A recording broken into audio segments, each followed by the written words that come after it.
Allahumma barik wa salli wa sallim nahmadu wa nusalli ala rasulil karim amma ba.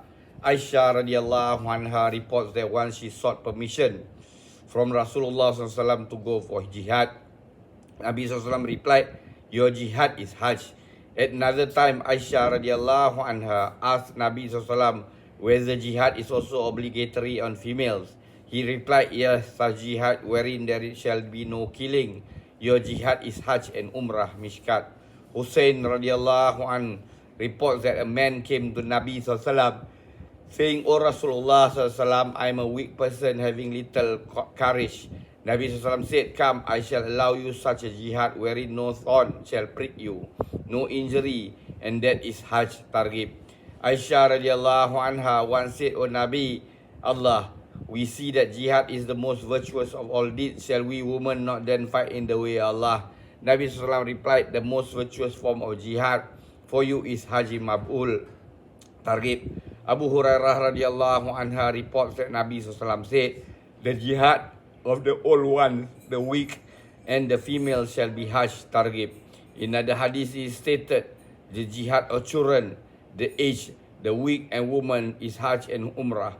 Further, there are many hadiths to this effect. We shall look at one more. In this farewell Hajj, Nabi SAW addressing the woman said, this is your Hajj which you now perform, thereafter remain inside your homes.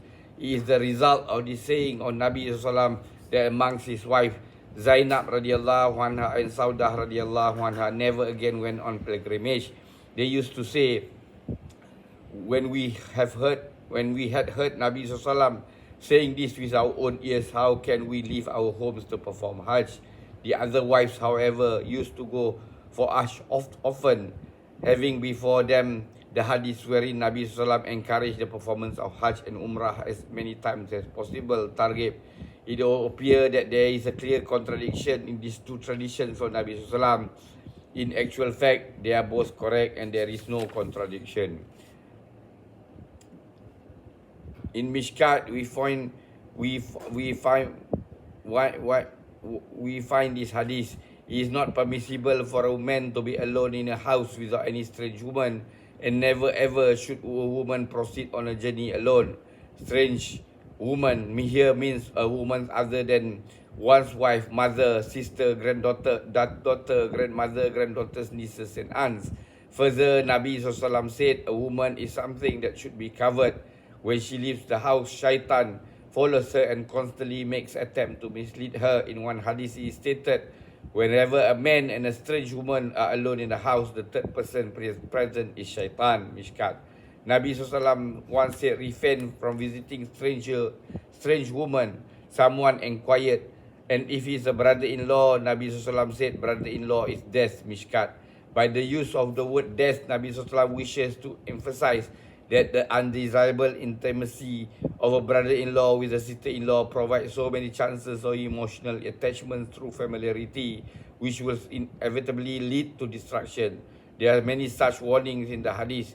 One should take very careful note of any contact with strange women during Hajj, because it is very often does happen, and the woman and men find themselves in such situations that they are alone in places. In any case, it is not permissible for a woman to proceed on a journey all by herself, whether it entails her being alone with men in secluded places or not. It only means destruction of good deeds and situation fraught with sin. May Allah give us tawfiq to put all this into practice and convey to others. Subhanallah wa bihamdi.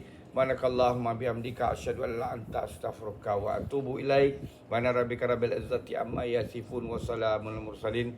Alhamdulillahirabbil alamin. Taqabbalallah.